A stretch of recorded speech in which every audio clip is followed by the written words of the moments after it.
Kerala Pradesh teachers Congress 42ാം സംസ്ഥാന സമ്മേളനം നടന്നു.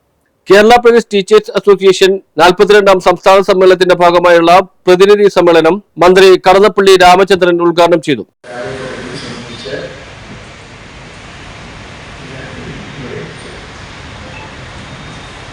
ഇന്ന് അത്യാവശ്യമുണ്ട്.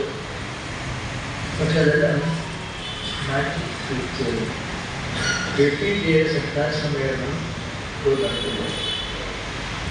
അവിടെ പങ്കെടുക്കേണ്ടതിൻ്റെ ചുമതലയും ബാധ്യതയുമാണ് എന്നുള്ളതാണ്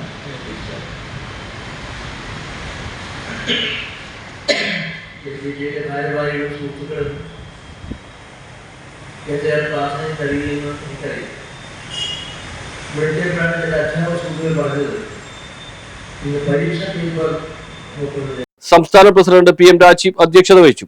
വിവിധ സംസ്ഥാന മേളകളിൽ കൺവീനർമാരായിരുന്ന സംഘടനാ ഭാരവാഹികളായ RS Sunilkumar, RR Sabeer, Venugopal, PM Zubair എന്നിവരെ മന്ത്രി ആദരിച്ചു. Mustafa Kadampot, CR Valsan, KV Devdas, KV Girish, Santhosh കാല, റഞ്ജു ചെറിയാൻ എന്നിവർ ആശംസകൾ അർപ്പിച്ച് സംസാരിച്ചു. പൊതുവിദ്യാഭ്യാസം ജനാധിപത്യ മതേതര സങ്കല്പങ്ങളിലൂടെ എന്ന വിഷയത്തിലുള്ള വിദ്യാഭ്യാസ സമ്മേളനം KPTA സംസ്ഥാന വൈസ് പ്രസിഡന്റ് സുനിൽകുമാർ RSന്റെ അധ്യക്ഷതയിൽ KPCC ട്രഷറർ മുസ്തഫ കടമ്പോട്ട് ഉദ്ഘാടനം ചെയ്തു. അഡ്വക്കേറ്റ് KV മനോജ് കുമാർ വിഷയാവതരണം നടത്തി. മാത്യൂസ് കോലഞ്ചേരി, ജോസ് മാസ്റ്റർ, KP ദിലീപ് എന്നിവർ സംസാരിച്ചു. KPTA general secretary Biju K വാളത്ത് സ്വാഗതവും ജയചന്ദ്രൻ നന്ദിയും രേഖപ്പെടുത്തി. News bureau, Kochi.